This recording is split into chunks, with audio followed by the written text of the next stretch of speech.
অত্যন্ত সাবধানে চলতে হবে এখন।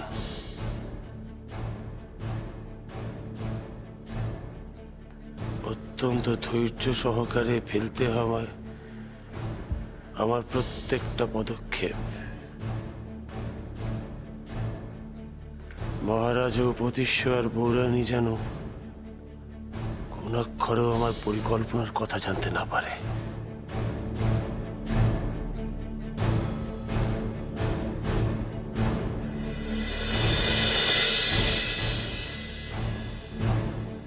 আমার আচরণে আমার মহানুভবতা, আমার উদারতা, বড় ভাইয়ের প্রতি আমার আনুগত্য সব যেন প্রকাশ পায়।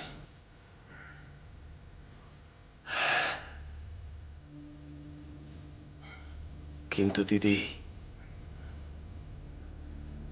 দিদির পরিকল্পনার ফলাফল খারাপ হতে পারে।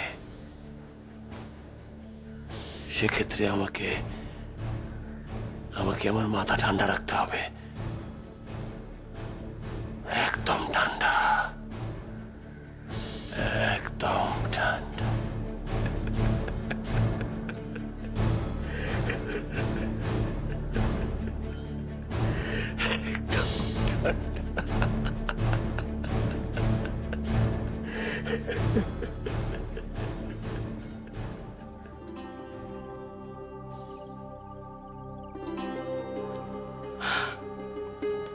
ঐশিকা, অপূর্ব লাগছে তোমায়, অপূর্ব।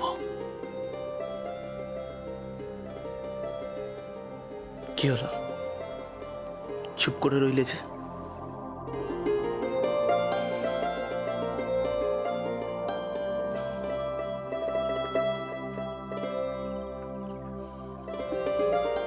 ঐশিকা, থাক থাক থাক। আজ আমি উপলব্ধি করতে পারছি মহারাজ, আমার জীবন আপনার পদসেবায় পূর্ণতা পেয়েছে। ছি ছি, এসব কি কথা বলছো তুমি? তুমি আমার স্ত্রী, সিংহলের মহারানী। জানি মহারাজ, কিন্তু তবু আমি তো আপনাকে। কি হলো, সংকোচ বোধ করছো কেন? বলো।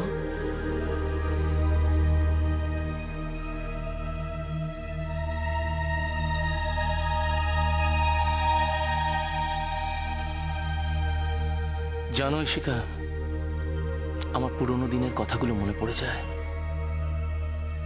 আমাদের তো সেই শৈশবে বিবাহ হয়েছিল। তোমার সেই শিশু সুলভ সৌন্দর্য আমার মনে আজও অমলিন।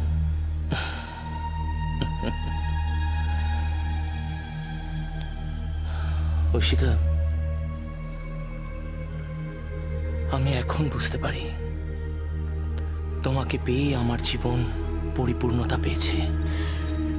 না মহারাজ, না, আমি পারিনি আপনাকে পূর্ণতা দিতে। আমি পারিনি আপনার জীবনে পুত্র সুখ এনে দিতে।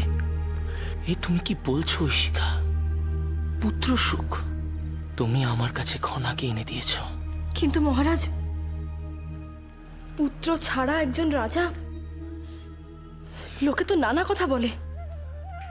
কিন্তু আমাদের খনাই বা কম কিসের? জানো ঐশিকা, তোমার কাছ থেকে আমার শ্রেষ্ঠ পাওনা কি? খনা। আমার আর কিচ্ছু চাই না, আমার কোনো পুত্র সন্তানের প্রয়োজন নেই। তুমি আর খনা আমার জীবনের শ্রেষ্ঠ উপহার। আমি চিরকাল তোমার কাছে অঙ্গীকারবদ্ধ থাকব। আমার জীবনে কোনো নারী ছিল না, আর থাকবেও না। চিরকালের জন্য আমি তোমার ছিলাম আর থাকবো।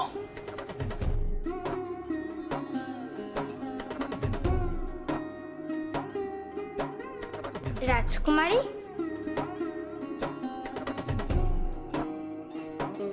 কি হলো? আমার সঙ্গে কথা বলবে না? তুমি আগে বলো যেইটা কাজটা তোমাকে দিয়েছিলাম সেটা হয়েছে কিনা। কেন কাজ করতে হবে কেন? আমি রাজকুমারী, কাজে অবহেলা আমি পছন্দ করি না।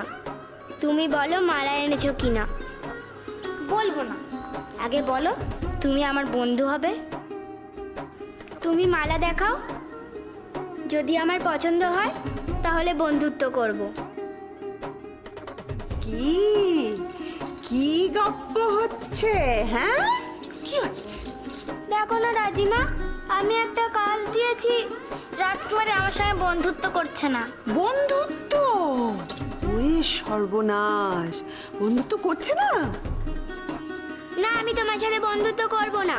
করতে হবে হবে হবে। না, করব না। করতে হবে। বন্ধুত্ব কত সুন্দর একটা সম্পর্ক। সত্যি তো, স্বামী স্ত্রীর সম্পর্কও তো এই একই রকম বন্ধুত্ব ঘটে। উপতিষ্য আর ঐশিকা যখন ছোট্টবেলায় বিয়ে হয়েছিল, ওরা তো বন্ধুই ছিল। কি সুন্দর দুজনে সারাক্ষণ খেলা করে বেড়াতো। আজও ওদের বন্ধুত্ব ওই একই রকম আছে। সেই বিয়ে আর আজকের এই আড়ম্বরপূর্ণ বিবাহ দিবস। জানি না কদিন পরে এই বিয়ের পরিণতি কি হবে। আচ্ছা রাজিমা, বিবাহ কি? বিবাহ কি বলি খনা? বিবাহ মানে হচ্ছে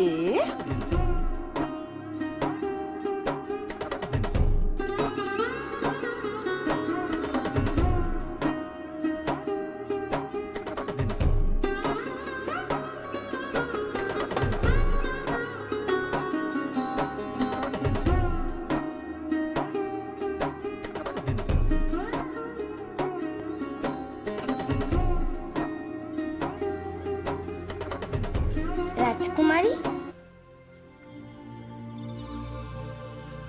এবার তুমি আমার বন্ধু হবে তো?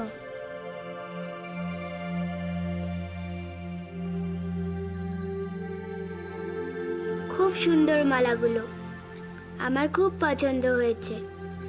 তাহলে দেখছি তোমার মাথায় বুদ্ধি আছে।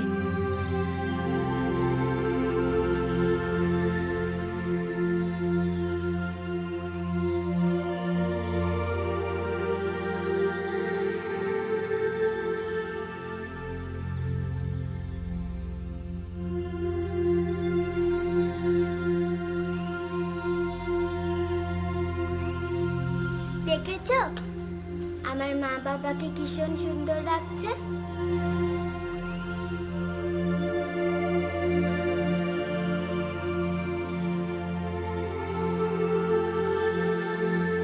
ঠিক বলেছ, সত্যি আজ রানীমাকে খুব সুন্দর দেখাচ্ছে। আর আমার দাদাকে? আমার দাদাই বা কম যায় কিসে? আর বৌরানী, আমার দাদার মতো এরকম সুপুরুষ স্বামী তুমি আর পেতে কি?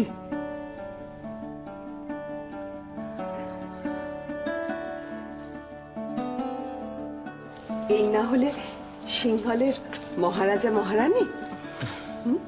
কারুর যেন নজর না লাগে। থাক, কল্যাণ হোক, সুখী হোক।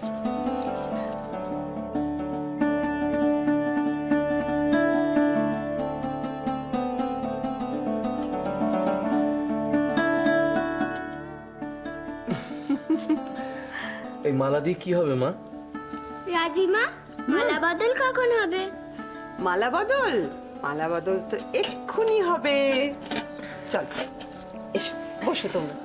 চলো চলো চলো চলো চলো।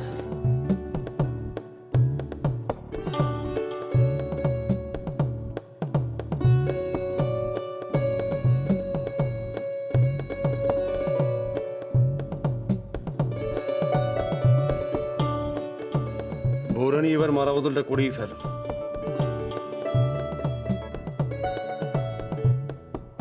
আমাদের বউ যে লজ্জায় লাল হয়ে গেছে। এমন সুন্দর বউ সিংহলে কখনো দেখেছো কেউ? হুম?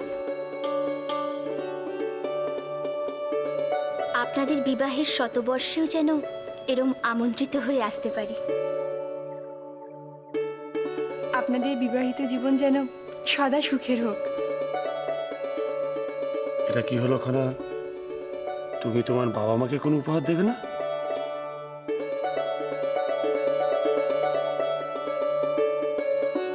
বাবা মাকে রাখবো আমি শান্তি ও সুখে, দূরত্ব বিরহ না থাকুক আনন্দে বা সুখে।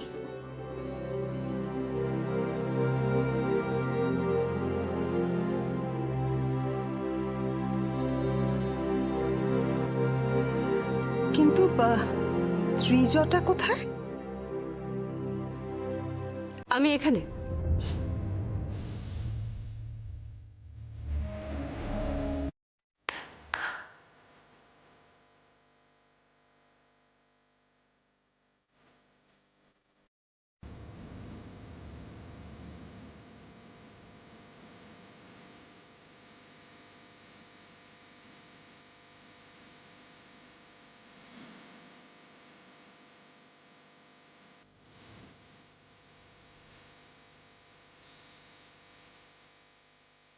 বাবা, তুমি এত উপহার এনেছো রাজুদি? এই উপহার গ্রহণ করার জন্য তোমাদের অনেক ধন্যবাদ। এ শুধু উপহার নয়, আজকের এই পুণ্যতিথিতে সিংহলে একটা বিশেষ ঘটনা ঘটতে চলেছে। সেই শুভ ঘটনাটা কই জ্যোতিষবীর, আপনি আসুন।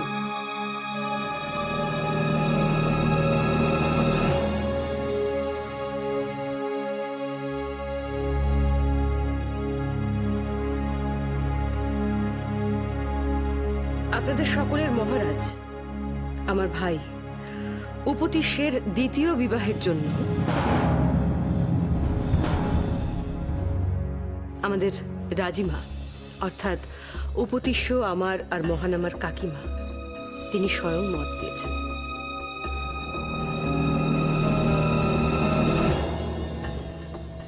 সুতরাং উপতিষ্যের বড় দিদি হিসেবে আমার দায়িত্ব তার জন্য যোগ্য পাত্রীর সন্ধান করা। জ্যোতিষবীর সেই সুপাত্রীর সন্ধান পেয়েছেন। এখন আপনারা সকলে শুনুন, আপনাদের ভাবি মহারানী হিসেবে কে আসছেন।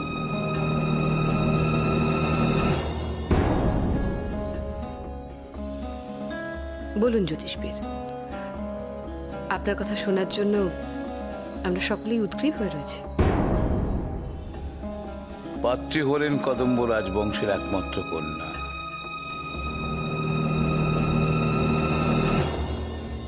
রূপে গুণে অদ্বিতীয়া এই কন্যা। এমন অসাধারণ কন্যার উপযুক্ত পাত্রের জন্য কদম্বরাজ অর্থাৎ রাজকন্যার পিতা স্বয়ংবর সভার আয়োজন করতে চেয়েছিলেন।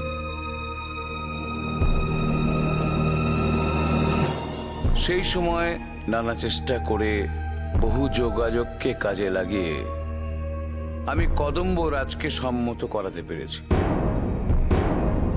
মন্ত্রী মহোদয়গণ, আপনাদের নিশ্চয়ই বলা নিষ্প্রয়োজন কদম্ব রাজের বংশ পরিচয়।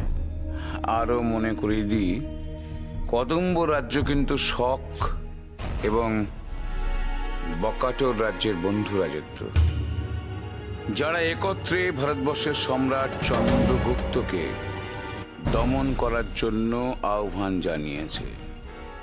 গুপ্ত সম্রাট চন্দ্রগুপ্ত, যার রাজসভা বিখ্যাত নবরত্নের জন্য। ভারত অধিপতি চন্দ্রগুপ্ত বিক্রমাদিত্য শক্তি এবার শালঙ্ক রাজবংশ দেখতে পাবে। খুব শীঘ্রই আমরা এই রাজ্য করায়ত্ত করব। তোমরা সবাই প্রস্তুত থেকো। আচ্ছা, জ্যোতিষ গুরু বরাহদেব তো এখনো এলেন না?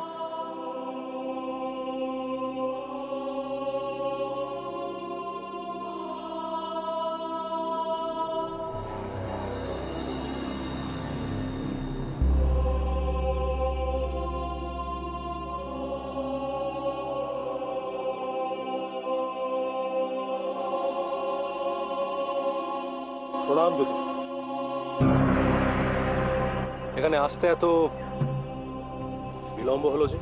আমাকে এখানে ডেকে পাঠাবার কারণটা জানতে পারি কি? জ্যোতিষগুরু, আমার একটা কথা ভেবে খুব অবাক ঠেকছে। মহারাজ চন্দ্রগুপ্ত বিক্রমাদিত্যের রাজসভার সব থেকে বড় আকর্ষণ হচ্ছে নবরত্ন সভা। সেই নবরত্ন সভার অন্যতম শ্রেষ্ঠ রত্ন জ্যোতিষগুরু বরাহদেবের গণনা ভুল? বাহ, বেশ বেশ সেনাপতি উদয় সিংহ, আপনার ধৃষ্টতা রীতিমতো আমাকে মুগ্ধ করলো। আপনি কি এখানে ডেকে এনে আমাকে অপমান করছেন? ছি ছি, আমি আপনাকে অপমান? যাক, আসল কথাটা বলুন। দাক্ষিণাত্য নিয়ে আপনি বলেছিলেন কোনো সমস্যাই হবে না, কিন্তু দেখা যাচ্ছে কাদম্ব প্রদেশের রাজকন্যার সঙ্গে সিংহলের মহারাজার বিবাহ হতে পারে। যদি তাই হয়, এ প্রসঙ্গে আপনি নন, আমি মহারাজ চন্দ্রগুপ্ত বিক্রমাদিত্যের সঙ্গে কথা বলতে চাই। মহারাজ চন্দ্রগুপ্ত বিক্রমাদিত্য তাই চান। সেই জন্য এই শালঙ্ক প্রদেশ অধিগ্রহণের সময় আপনাকে ডেকে আনা হয়েছে। চলুন।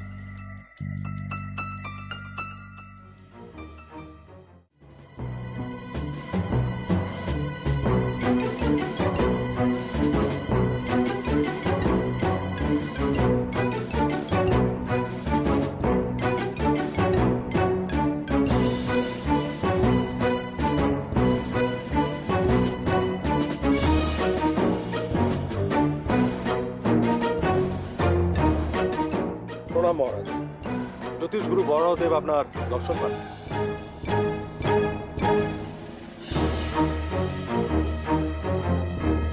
প্রণাম মহারাজ।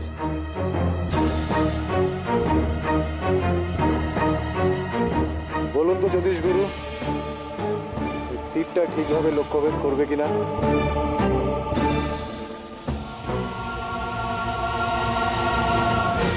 হ্যাঁ মহারাজ, এবার লক্ষ্যভেদ করবেই।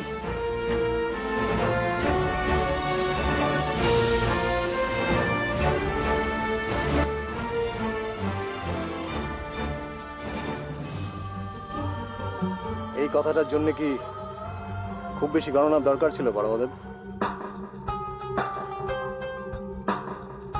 আপনি তো আমার তীরন্দাজি প্রতিভার কথা খুব ভালো করেই জানেন।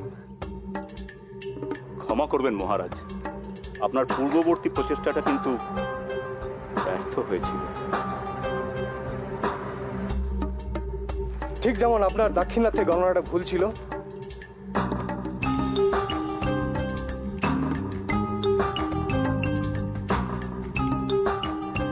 সিংহলের সাথে কাদম্ব প্রদেশের মৈত্রী সম্পর্ক যদি হয়। মহারাজ, কিন্তু বিবাহের সে সংবাদটা কি সম্পূর্ণ সঠিক? আচ্ছা বরাহদেব, আপনি কি নিজেকে নিয়ে কখনো গণনা করেছেন? মহারাজ, বহুবার না করলেও কখনো কখনো করেছি বই কি। আচ্ছা বলুন তো, আপনার আইবার কতদিন? আমার জ্ঞান তো আরো বহুদিন। তাই?